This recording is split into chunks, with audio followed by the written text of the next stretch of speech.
رسیدیم به سری دوم فشاری کردن انمیو در آلکاتراس. دفعه قبلی با جک 12 زدم حاجی، چرا دراز کشید ولی خدا شاهد دیوایسو میزنم. خب رسید این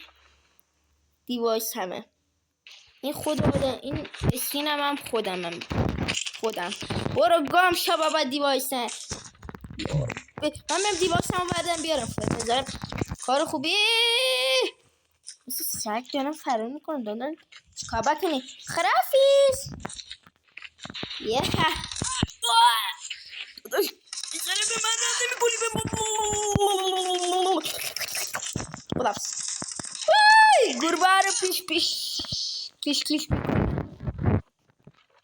همه بچه پولدار بالا پایین 117 متی داره همه بچه پولدار بولدم هست. من خودم تو یکی اکانت 117 متیک دارم 5 تاگان لژندری دارم 200 لول فکر کنم آره اکانت 200 لول. حیف بچه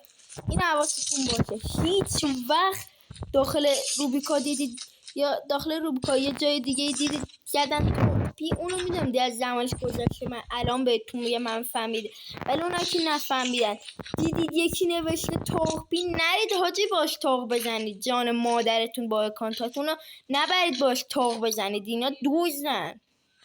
اکانت من سری بابا چرا نمیره بالا سر همین خبر شده اکانت من و دارم با این اکانت چوس کلاسی بازی میکنم اکانت چوس کلاسی. بله دیگه زندگی ما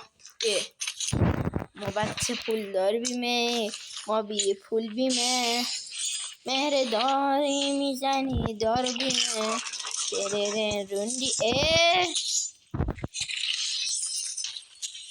با چی دارن هم دیگه رو میزنن بابا نمیره بالا اکتیویژن یا همون باکتیوی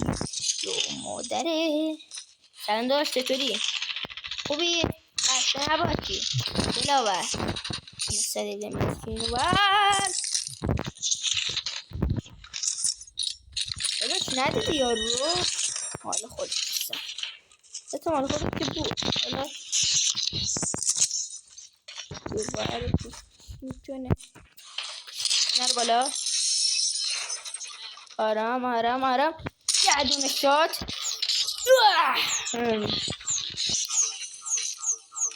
قسمت سومم داره